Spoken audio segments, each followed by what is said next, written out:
What's up everybody, this is Logan with Flathead Outdoors. Today I'm going to show you how to put a keel guard on a kayak. If you guys watched my last video, I was applying poly sticks to the scratches that were on the exact same spot where I'm about to apply this Kydex. I was basically trying to get a level surface so I have a nice even application of the Kydex. So let's get started.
Alright, I got the sealant on there.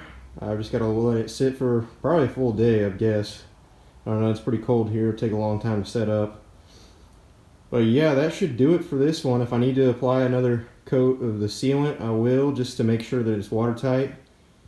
You know, I'm pretty satisfied with how it came out. May not be the prettiest, but it serves a purpose, and it should protect the keel for quite some time. If you guys enjoyed this video, like and subscribe. Leave a comment if you think there's something I could have done better or better materials I could have used. I appreciate any advice. Thanks for watching. Stay tuned. I got a lot more content coming out. Thanks.